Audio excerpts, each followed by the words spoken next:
रणांगणी धारातीर्थी पडला. दुःख करण्याची ही वेळ नव्हे, प्रसंगाशी सुसंग राहणं. ऋषकेतू तुला अनिवार्य होय. निरीक्षण करतोय 2000 हस्त, 1000 नेत्र, दिव्य तेज अवतीभोवती मला दिसतंय. कोण आपण? ज्याचे पाय भूमीला लागत नाहीत तो देव, ज्याच्या डोळ्याच्या पापण्या लावत नाहीत तो देव, ज्याच्या देहाची सावली पडत नाही तो देव. आणि देवतांचे देह हे मलमूत्र विरहित असतात. अगदी सच्च.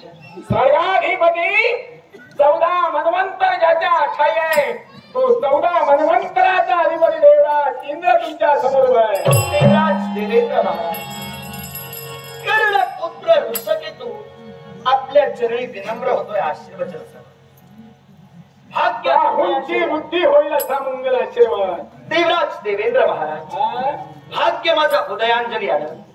या समरांगणी खरा खरा आपला आशीर्वाद मिळण्याचा अलभ्य लाभ मला प्राप्त झाला. याच्यापेक्षा दुसरं सुख माझ्या जीवनात मला नाही. कारण आपली ख्याती कीर्ती मला ऐकून ज्ञात आहे.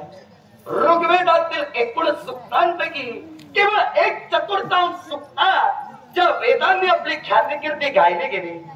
देवराज देवेंद्र महाराज, प्रत्यक्षात आपलं दर्शन व्हावं ही सुद्धा आमच्यासाठी भाग्याची गोष्ट ठरू शकेल. पुन्हा एकदा लाख लाख प्रणाम. आहे मंगल आशीर्वाद.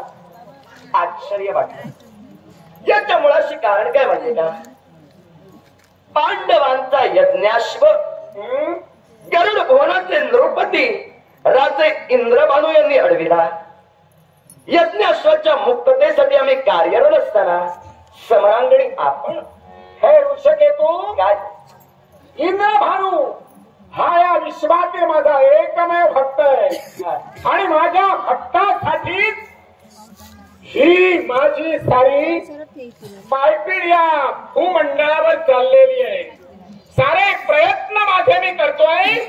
याला कारण तो माझा एकमेव भक्त इंद्रभानू आहे. देवराज देवेंद्र महाराज, या विश्वाच्या पाठीवर भक्ताच्या हितासाठी झटणं देवतांचं आद्य कर्तव्य होय.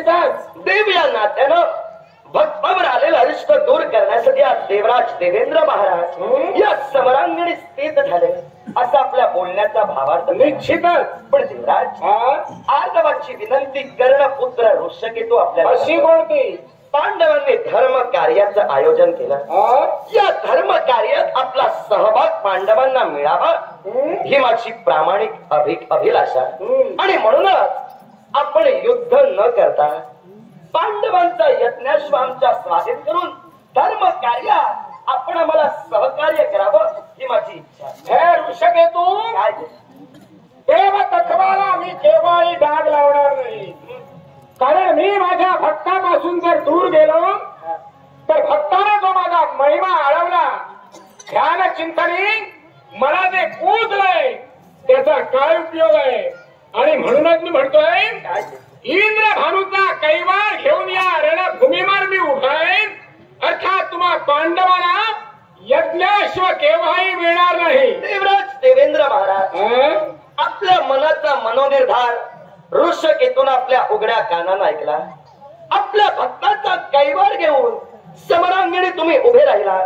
यज्ञाश्व आमच्या स्वाधीन तुम्ही करणार नाही हे आपण स्पष्टरित्या आपल्या वक्तव्यात बोलून दाखविला. निश्चितच. मग कर्णपुत्र ऋषकेतू आपल्याही कर्तव्याशी निगडित आहे.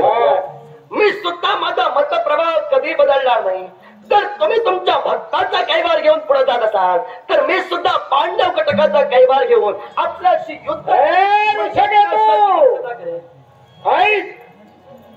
युद्ध करण्यासाठी तुझे भाऊ पुरण पावत आहे आणि युद्धाची खुमखुमी तुला एवढी झाली आहे. पण एक लक्षात ठेव, तुझं बरंच आम्ही नाव ऐकलं, बराच तू पुढे आलाय तुझा नाव लौकिक या विश्वात वाढतोय. आपल्यासारख्यांचे असतात. जसा तुझ्या बापाचा नाव लौकिक होता तसा तूही नाव लौकिक तुझा या विश्वात वाढवतोय. त्याच्याबद्दल मला काय म्हणायचं नाही. पण मी काय म्हणतोय, आजपर्यंत ज्याच्या समोर तू नावलौकिक केलास ते मानव होते, मी देव आहे. देवा त्यांच्यात आणि माझ्यात फरक आहे. काही हरकत नाही. थेट बोलून मोकळा झाला. आमच्या उत्कर्षासाठी जी आतापर्यंत आम्ही धडपड केली ती मानवातच केली. आणि तुमच्या जीवनात आम्ही केव्हाही लुडबुड केली नाही. मग तुम्ही या आमच्या कार्यात तुम्ही आडवे कशाला याला येता? कारण आहे. देवा राग धरू नकोस. लहानशी शंका उपस्थित करतो. नाही नाही, मी समजावण्यासाठी आलो आहे, भांडण्यासाठी आलोच नाही. काही हरकत नाही. हं? आपल्या मुखातून निघणारे शब्द आवडले आम्हाला. भांडण्यासाठी आला नाहीस तर देवा समजावून सांगण्यासाठी तू आला. समजावण्यासाठी आलोय. पण लहानशी शंका उपस्थित करतो. शंका? कारण तुझ्या वक्तव्यातून घोटाळा माझ्या मनात थोडा निर्माण अरे झाला. विचार, राग धरू नको. देव बोलल्यानंतर माणसाच्या मनात घोटाळा निर्माण होता. कारण माणसाचं मन, मानवाचं मन हे घोटाळ्यानेच भरलेलं आणि आहे. माणसाचे घोटाळे देवताने सोडवायलाच हवे. हा? आणि म्हणून सांगतोय सगळेच नाही, माझ्या पायाशी आला त्यांच्याच सोडवतो, सगळ्यांचे नाही. देवा तुझ्या पायापर्यंत जो आला हा? त्यांचे घोटाळे तो सोडविले. निश्चित. साधारण मी इथपर्यंत आलोय म्हणजे तसा देवतांच्या पायाजवळच आहे म्हण. नाही. पण माझा घोटाळा आता सोडवणं तुला अनिवार्य आहे. नाही, तू- कारण बोलण्यातून गुंता तू बराच निर्माण करतो. तू आलास म्हणजे काय? तू इथं आलास का? देखल्या देवा दंडवत, देव दिसला की नमस्कार केला, जसा तू आहे. असा त्याचा अर्थ नव्हे. हा? देखल्या देवा दंडवत असा त्याचा अर्थ हा? नव्हे. मी कृष्ण उपासक आहे. हं? देवतेची एक निष्ठतेने मी भक्ती करतोय. हा. जसा इंद्रभानू राजा इंद्रभानू तुझी भक्ती करतोय हा. तसाच मी सुद्धा गोपाल कृष्णाची भक्ती करतोय. माझ्या देवाचं नामस्मरण मी मनोमनी करतोय. हा. तेव्हा माझा देव समोर असला तरी माझा दंडवत आहे, हा. नसला तरी माझा दंडवत हा. आहे. तेव्हा देखील देवा दंडवत म्हणू नकोस. माझी लहानशी शंका. अशी कोणती? देवा हा? नकळत तो बोलून मोकळा झाला. हा? मानवात तुमच्या मी लुडबुड करायला आतापर्यंत आलो नव्हतो. नाही. मग देवा मला सांग, हा? मानवात जर तू लुडबुड करायला आला नाहीस हा? तर मला सांग, माझी पितृदेवता अंगराज कर्ण, या अंगराज कर्णाला ज्यावेळी जन्मतः अक्षय कवच कुंडल सूर्य देवतेनं प्रदान केली होती, मग मानवाच्या जीवनात जर देवराज देवेंद्र लुडबुड करत नाही तर ब्राह्मणाच्या वेशात येऊन कवच कुंडल कशी काय नेली?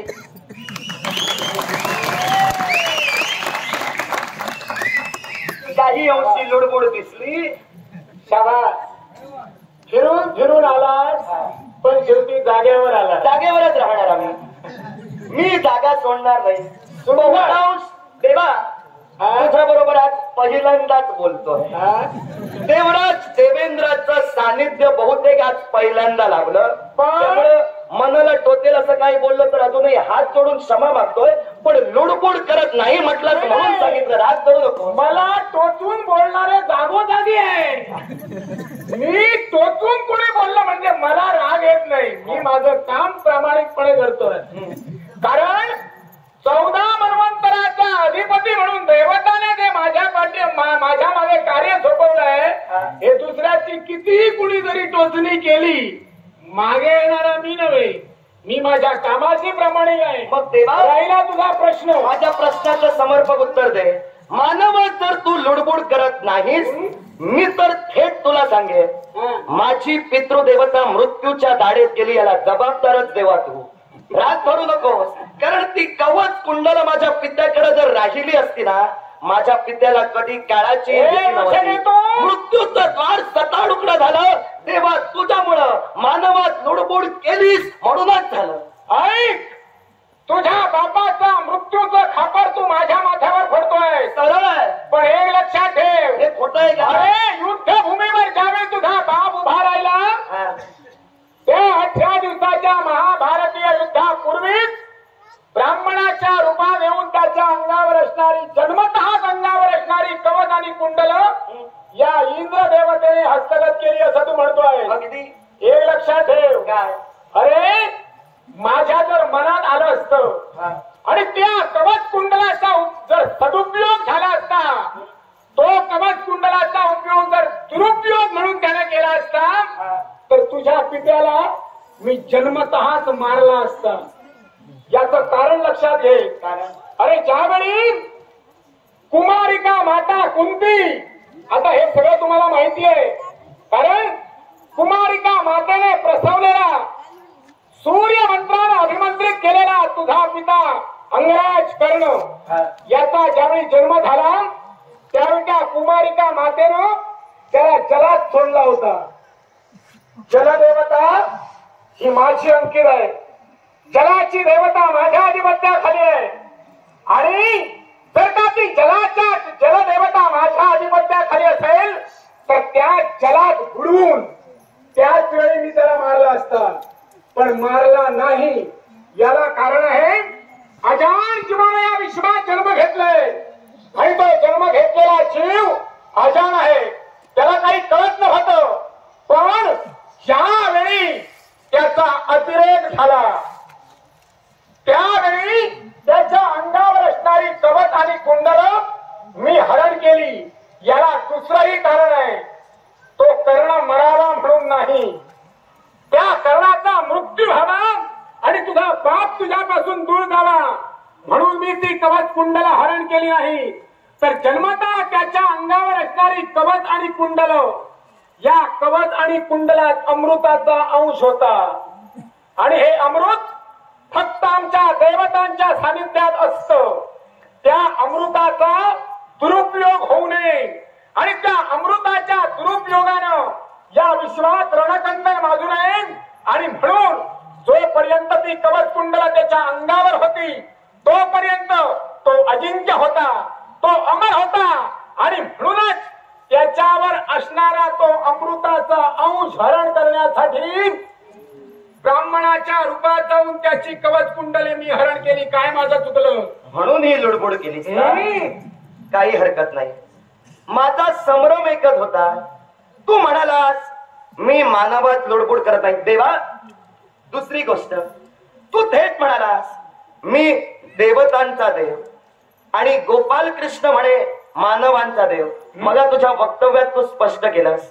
देवा, ज्या गोपाल कृष्णाची एकनिष्ठतेनं मी भक्ती करतोय तो देव माझा मला प्रिय आहे. त्या देवाचा गोडवा गाऊ नकोस. कारण त्या देवाचा गोडवा गाऊ नकोस, कारण तुला मी मगाच सांगितलंय तो मानवातला देव आहे आणि मी देवतातला देव आहे. देवा, म्हणूनच मी म्हणतोय विश्वाच्या पाठीवर कुठल्या भक्तानं कुठल्या देवतेची भक्ती करावी हा त्याच्या मनाचा प्रश्न झाला.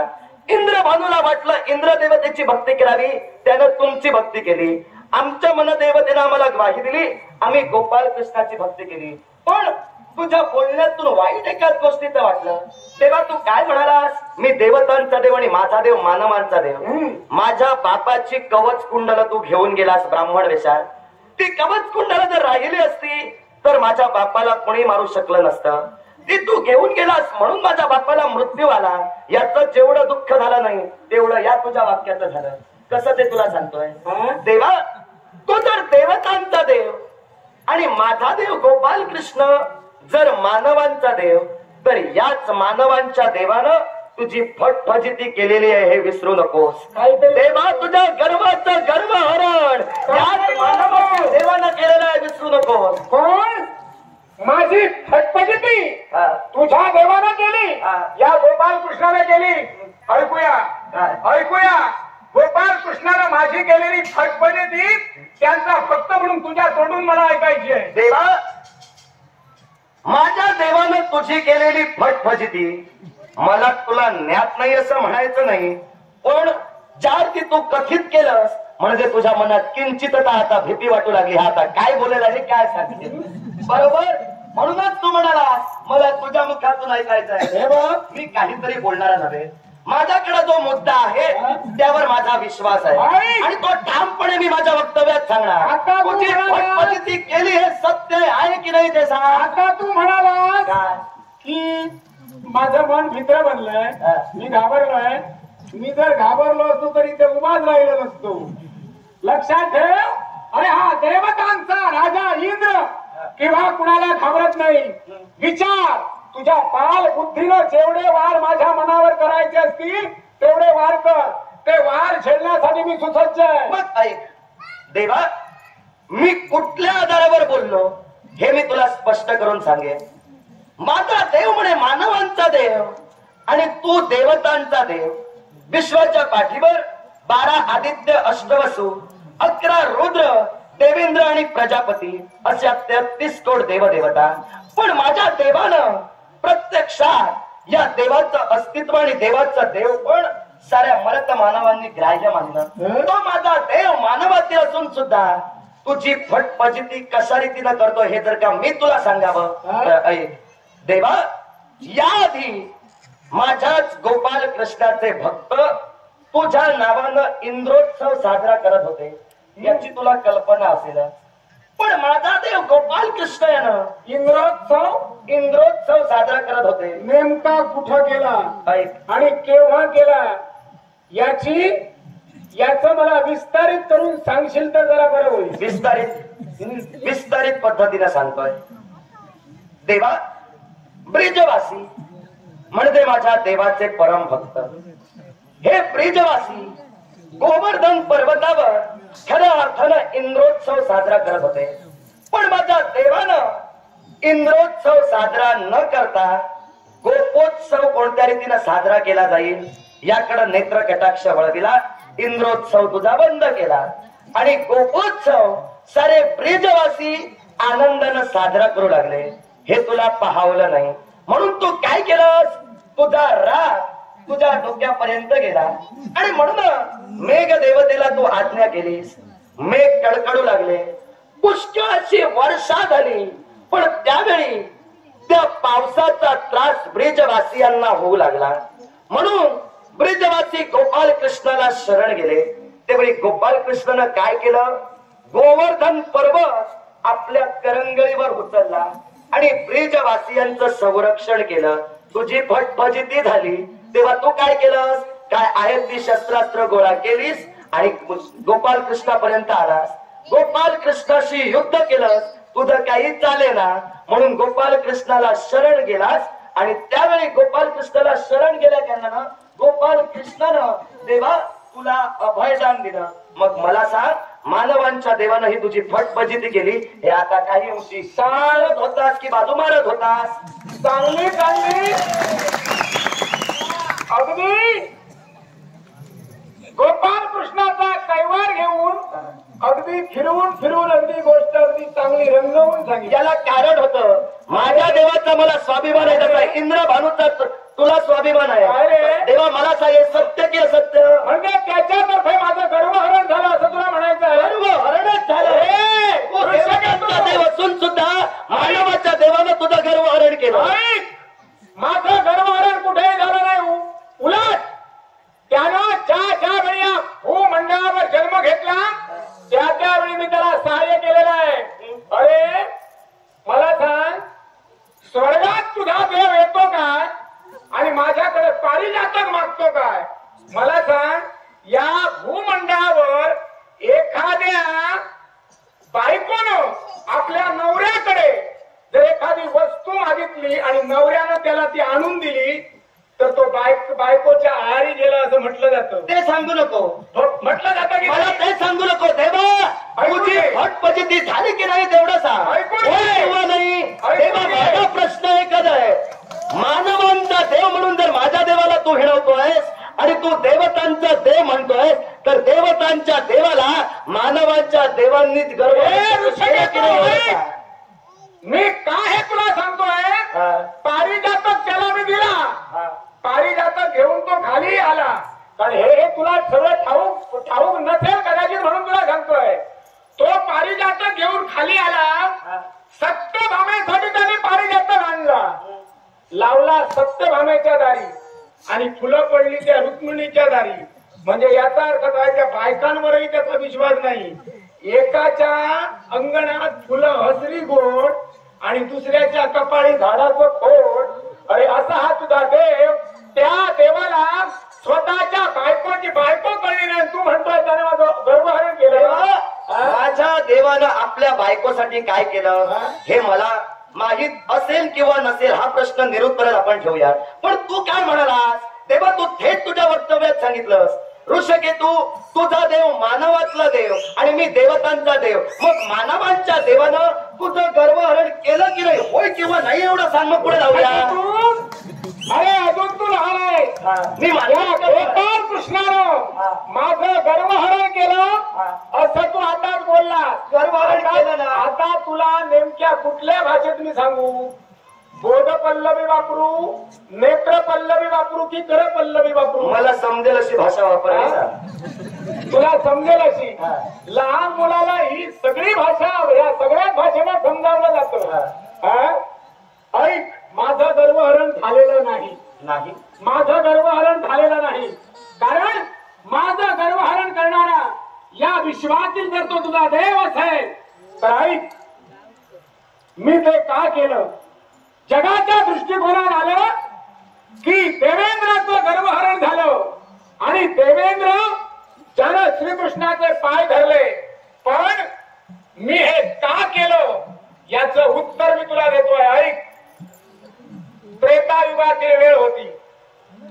7व्या अवतारात प्रभू रामचंद्र या नावानं या गोपाळ कृष्णानं जन्म घेतला होता. आणि ज्यावेळी रावणाला मारून अयोध्येत राम राज्याची स्थापना झाली त्यावेळी एक वेळ अगस्त्य महामुनी या प्रभू रामचंद्राकडे भोजनासाठी येऊन ठाकले. अगस्त्य ऋषीचं भोजन झालं, यथेच्छ भोजन झालं आणि त्याने पिण्यासाठी प्रभू रामचंद्राकडे पाणी मागितलं. ज्यावेळी अगस्त्य ऋषीनं पिण्यासाठी पाणी मागितलं त्यावेळी प्रभू रामचंद्र क्षणात गैरवरले गेले. कारण अगस्त्य ऋषी म्हणजे कुणी सामान्य नव्हे. अरे, ज्यानं एका ओंजळीत 7 समुद्र पिऊन टाकले त्या अगस्तीला एवढं पाणी मी देणार कुठून?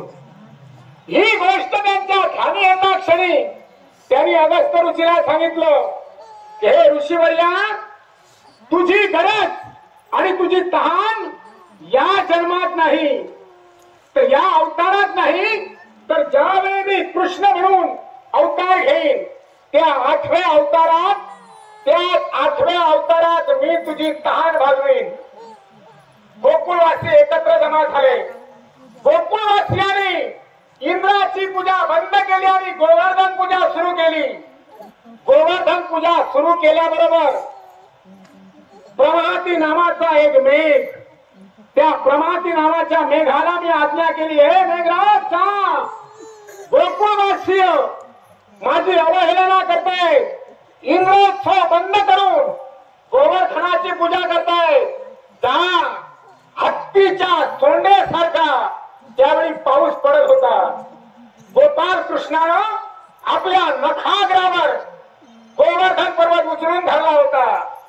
सतत बराच कालावधी पडला जाणारा हा पाऊस, ज्यावेळी हा पाऊस एवढा मोठा पडतोय त्यावेळी गोपाळ कृष्णाला त्या गोष्टीचं स्मरण झालं आणि गोपाळ कृष्णानं त्यावेळी आज्ञा केली शेषाला की हे शेषराज, तर ये या गोवर्धन पर्वत मी जो नखाग्रावर उचलून धरलाय त्या गोवर्धन पर्वताला वरून आळं कर. शेषानं गोवर्धन पर्वताला वरून आळं केलं. सारं पाणी एकाच ठिकाणी आलं. ते आळं केल्याबरोबर एकाच ठिकाणी ती आलेलं पाणी त्याच वेळी गोपाळ कृष्णानं अगस्त्य ऋषीला आज्ञा केली, हे ऋषीवर्या, ये या हत्तीच्या सोंड्यासारखा पडणारा पाऊस आणि 7 समुद्र एवढं जल या ठिकाणी एकत्र ओसंडून वाहत आहे. अरे, ही पिऊन तुझी तहान भागव. ऐक, मी माझं गर्वहरण झालं नाही. त्या राम अवतारात त्यानं दिलेला शब्द खरा करण्यासाठी मी एवढी वृष्टी केली आणि अगस्त्य ऋषीची तहान भागवली. माझं गर्वहरण झालं नाही. देवा, गोष्ट बरीच लांब सांगितली, पण यातून एक प्रमाण सिद्ध झालं. लांब करून का सांगितली? हा. कारण ही सगळ्यांनाच माहित नव्हती. माझं गणवारण झालं एवढंच माहिती होतं, याच्या पुढचं काही माहित नव्हतं. बुद्धिमत्तेचं म्हणून कौतुक सांगितलं. तुझ्या. पण देवा तू थेट म्हणालास तुझं गर्वहरण झालं नाही, पण या आधीचा मुद्दा मात्र स्पष्ट झाला. तशी बरीच लुडबुड मानवात केली त्या मनाला. करावीच लागली. होय ना? आणि मग मानवात लुडबुड करत ज्यावेळी लुडबुड करण्याची मला संधी येते त्यावेळी मी निश्चितच लुडबुड करतो. ते माझं पहिलं लहान सत्य झालं. पण एक लक्षात ठेव, कितीही जरी मी लुडबुड केली तरी शेवटी जय आमचाच आहे. कारण मी जो इथं उभा आहे तो शेवटी माझे रणरंग दाखवण्यासाठी उभा आहे. आणि मग तुझं नाव हे रणरंग रंग, तुझं नाव हे रणरंग रंग, तुझं नाव हे रणरंग रंग, तुझं नाव हे रणरंग रंग रंग. अच्छा काही संग संग, अच्छा काही संग संग संग, अच्छा काही संग संग संग. विश्वाभिमानी विश्वाभिमानी उदाहरण भूमी विश्वाभिमानी विश्वाभिमान भूमी करी प्रेरण कंदन कन हे असा घरी संग संग, असा घरी संग संग संग. चाल बरी बरी बोले युद्धाची हे गोष्टी, बरी बरी बोले बोले युद्धाची या गोष्टी. पर सैन्य भेटी नाही झाली नाही झाली, पर सैन्य भेटी नाही झाली. बरी बरी बोले युद्धाची हे गोष्टी, बरी बरी बोले युद्धाची या गोष्टी. पर सैन्य भेटी नाही झाली नाही झाली, पर सैन्य भेटी नाही झाली. मनाचा उदार रायाचा सुंदर, मनाचा उदार रायाचा सुंदर. फिरंगीचा मार मारीत असे, फिरंगीचा मार मारीत असे. पर सैन्य